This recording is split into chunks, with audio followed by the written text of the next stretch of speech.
This is just a follow-up on the lesson we had today. So this is the first week of your UX project. You were asked over the holidays, or the last week of term, to try and fill in some of this work booklet. So we know that we're designing a sandwich app, and we needed to define who you're actually designing for. So the booklet asks a number of questions. What's the problem? This has been filled in by a student, so I'll be removing those comments, so you have to make your own. But it does give you a bit of an idea of the sort of things that you might answer. You've got to decide what's the problem that you're actually trying to solve design-wise. So think about what kind of things need to be resolved in order for someone to order food successfully using an app. So what are their specific goals when they go to order food? What do they need to be able to achieve? Now, to get these answers, what you should be doing is not trying to fish them out of your own mind based on your particular experience, but the idea is to interview a typical user, which is just a member of the public. So that could be anyone in your family who's prepared to sit down with you and answer these questions. So you want to ask them when they would be likely to order food. You're trying to find out why they'd order it, those first few questions. What do they want when they order food? What do they value? Describe a bad experience they've had and problems they encountered, and that's going to help you head off problems with yours. So what's a typical journey to order food from start to finish? So you're trying to get a sense of the logical flow through from when you first get the idea that you want to order food to when you actually get it in your hands. What are the steps involved in that? And then identifying pain points. So what are the points at which to get that food into their hand? So you're asking questions about that and then trying to draw up a diagram of the typical steps involved. The name for that is a user flow in ordering the food. What happens first? The screen opens, then what? Do I get a choice of something? Do I have to enter details? At what point do I actually get into the menus? And what from your interviews have you identified could be a problem area, a step that you come to that's not in this nice smooth experience, it's just not smooth. Things go wrong and people quit out of the app and try somewhere else. Okay, so that's going to take you a bit of time doing that interview. Hopefully you've already done that process, and now I'll flip down here just to show you that we wanted to make sure that you had identified what kind of app it was. So was it for corporate users? Was it for health conscious people, specifically for vegetarian or vegan users?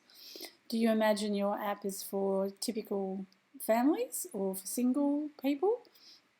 Would it be for someone who works in a trades and needs food very quickly? Could it be something like a gym? Could it be for corporate events? Somebody who really is doing this as part of losing weight or being involved in some kind of dietary program where this app is part of that. School canteens could be another kind of user group. You decide which of these sort of quite different markets your app is for. So that's really step one. You've got to decide who it's for. And then you can go through using your research where you've just generally interviewed a user of any kind of food app, or it could be ordering pizza from Domino's. That might be the experience they tell you about. Now, that's all fine. It's still relevant. But your next step is then to think about creating what are called personas. So a persona is something that is really not a particular person, but it represents a group of people that might use your app. So we want 3 different ones, 3 typical users that would use your corporate ordering app, or use your school canteen ordering app, or use your vegetarian ordering sandwich app. So it's a sandwich shop, and they have an online version of their shop, and this app is what your users download to order from that online store, and then the sandwiches get made up and delivered. And so particularly now, in this COVID era that we've reached, the online ordering functions have become really important for a lot of restaurants who never did this sort of service before, or it was a very small part of it. So you might actually find there are some real customers out there who now need a very specific food ordering app for their restaurant. So in the real world, these skills you're learning could easily be applied, and it's a very big expanding market. So understanding the kind of job you could end up in, and the terminology that's used. So they won't be calling it typical customers, they would talk about a typical persona. And so it's like an imaginary person who really summarises the different kinds of users. So you answer the questions there, you create 3 different imaginary people that represent different kinds of groups of users that would use your app. And you need to say what their age group is. Are they parents, or who are they? Are they single, highly educated? Where would they live? Are they in the city or the outer suburbs, etc.? And then what would motivate that particular person to use your app? So the whole idea of this is to get a much clearer understanding of who you're designing for before you begin the design process at all. So there's one. So I would hope that you've already done that stage now. I did try to get people to start that before the holidays. If you haven't done it, then you need to do that first and figure out 3 typical users. Be very clear about what kind of app it is, what kind of services it's going to provide. So once you've done that, you will need to do the next step, which is to work as a team to do some brainstorming to identify a whole bunch of different features that your particular app will need. Now, to do this teamwork, you're going to need to turn around to your family or friends again and see if you can engage them in this process. It's not difficult. You get a sticky pad of notes. Sorry, I'll just get back down to that. And you generate a whole bunch of ideas just on sticky notes and put them all out on a table. At this point, there's no particular order to them. You just ask, you contribute ideas, the other people in your team contribute ideas, until you've got a whole range of ideas about what kind of features, things like, oh, wouldn't it be nice to have a calorie counting facility? Wouldn't it be nice to have, an expanding picture that goes up larger and shows the ingredients?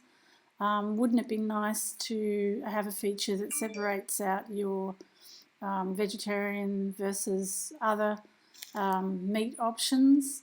And would it be nice to have another feature where I get to add toppings and sauces and so on? So by doing this in a group, you hopefully won't leave anything out. In fact, you get a whole lot of ideas, some of which you might not have thought about yourself.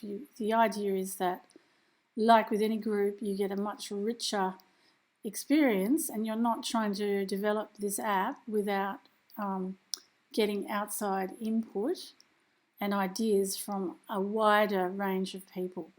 So don't limit the things the features at this point. Just get them written down on post-it notes.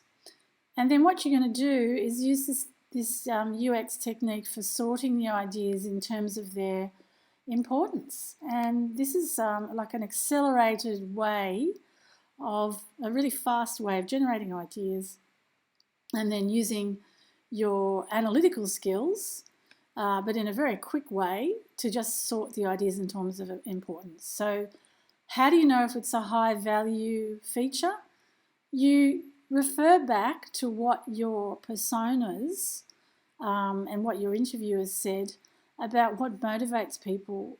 So what would a vegetarian user value? What would a corporate events organizer, say an HR manager who's got to order sandwiches for a big swanky event, what would they value in an app?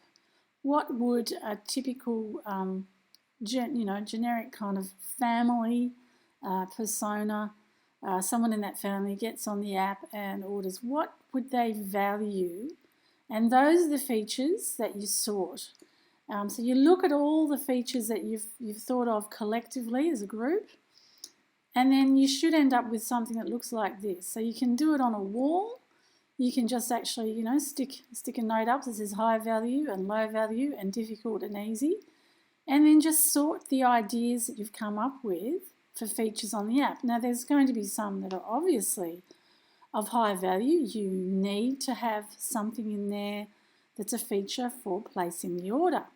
You need some sort of shopping cart, some sort of way of paying. You need some sort of way of showing ingredients. So what are the things that really have to be in that app? So they're high value, and there might be some very particular ones that your vegetarian user wants, or your person with allergies who's part of one of your personas, they want something very particular on this app. So they're going to value different features than another person. So then the other way of sorting it is the easy, difficult. So if you realise that, it would be great to have this whole database of customers' addresses so that you can auto-fill, but you realise, actually it's pretty difficult to organise this big database and I need a person to do all the software coding to that. So that's really too difficult for me to do at this point. So it goes into the too hard basket down here. There might be some that you realise are a bit more difficult and you're not quite sure technically how to do it yet, but they're still very valuable. So you're going to have to work out how to do them. So they stay up here. And then there's easy things to throw in that you could put in there that would be nice to have. You know how to make them, that's okay. But really, when you think about it, they're not really necessary. And maybe they, in fact, will just produce confusion and clutter. So by the time you've been through this process, which actually is quite a fast process, because it stops you umming and ahhing, it makes you really think what's really necessary. Then you'll have a range of post-it notes sitting here that are going to tell you what features you actually need. So could be a few of them more difficult to make, but these are all high value. So you might put them all in for the moment, and maybe something will drop off because actually you can't actually make it, it's too hard. But nevertheless, it's of high value, so you need to, even if you only do a static version of whatever that is, it's still of high value to your particular users, so it needs to be in the mock-up. Okay, so once you've done that, you'll be moving on to taking those post-it notes and laying them out in what's much more of a flow. So while they're post-it notes, obviously it's super easy to swap around the order of things. It's even easier than doing a diagram and drawing because you're still working it out.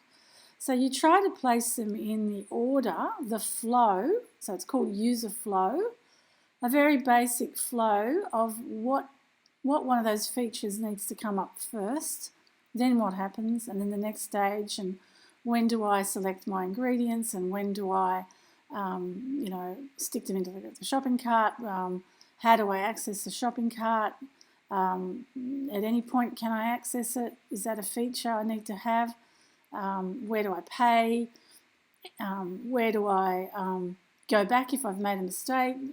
That's the user flow. So do a basic one with the post-it notes, and then the next step is to create a list of screens that you need to make, and to translate that post-it note layout into what's called a wireframe. So it's the same kind of thing you did when planning your website, exactly the same kind of thing. It's a wireframe drawing. I'll just go down to the example. And so using that basic post-it note flow, you'll be able to then draw up your more complex flow.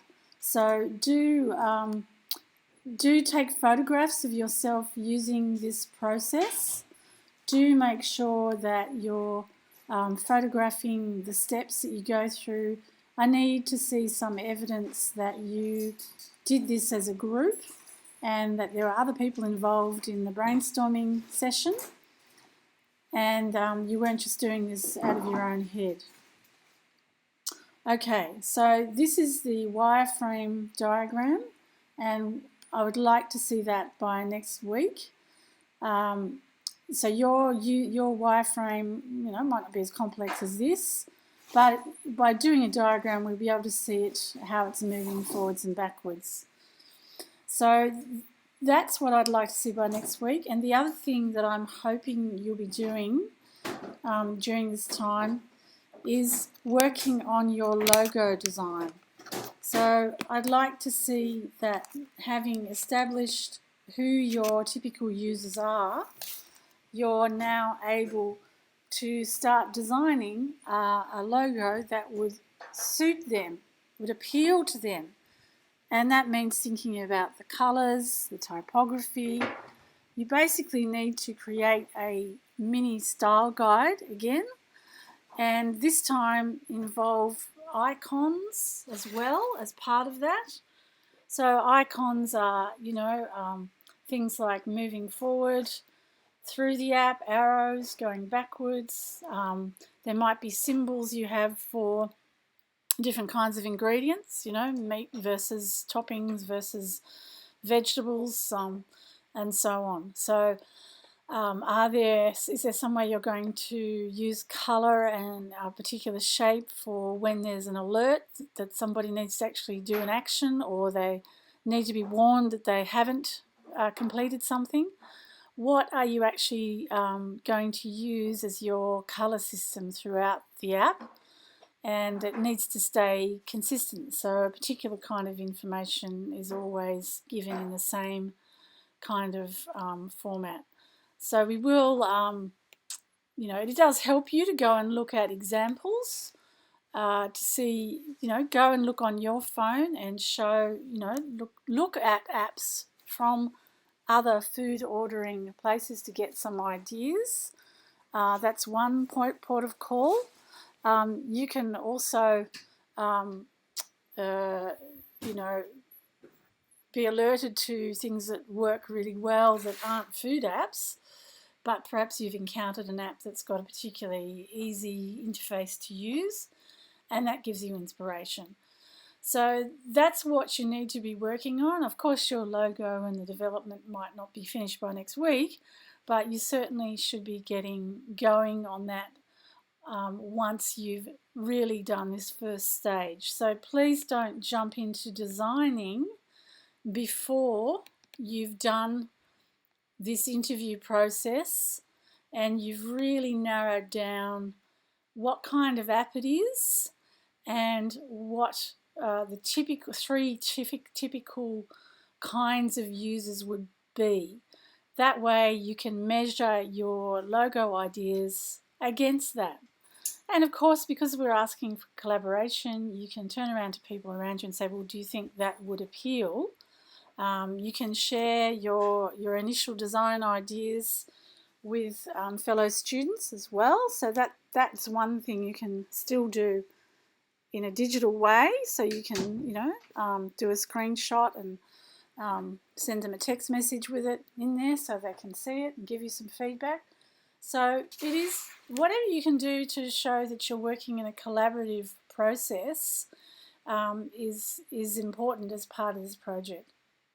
So I'm going to stop here, and we'll continue next week on to actually looking at how far you've got with it. And please don't move ahead to designing in Adobe XD until we've really worked through the process, because this is basically half the project, doing this workbook. So we will move on when, sequentially to, listing our screen designs, and then actually, you'll know what screens are required, and then you'll do a paper version of them and you'll be testing that. So I'll just go down to show you where we want to get to.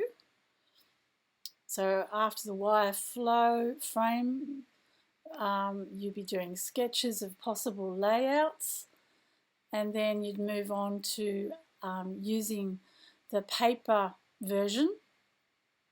So this paper version, once you get to it, will be quite a detailed layout, and it will allow you, it should be good enough to allow you to look at that and then be able to go straight to the screen and just go, okay, I know exactly what's got to be on there. So when I get to Adobe XD, I know exactly what I need. And the wireframe that I've produced keeps me on track with what interactions are going to happen, what's the flow, where do I need to go, what order. So you'll have made a lot of decisions. This paper app that you'll produce, you will need to cut it out once you've drawn them up and test it. And again, you'll be asked to film or photograph yourself working with someone, getting them to go through this and recording any feedback, any questions they have, anywhere they get stuck and don't understand what they're supposed to do next. That's a valuable feedback, which would then help you adjust this before you go on to the actual production in Adobe XD. So don't jump ahead to this stage at all before you've done the wireframe, and don't do the wireframe before you've done this process of figuring out the features. And you can't really figure out the features that are needed on what their value is if you don't understand your typical users and if you haven't clearly identified what kind of app it is. So that's probably enough. I'll touch base with you next week. Only go as far as getting that wireframe produced, because that's more than enough work. And if you've got some ideas for your logo designs, certainly be ready to show me sketches, initial ideas, the name, etc. And we'll talk again next week. Thanks very much. Bye.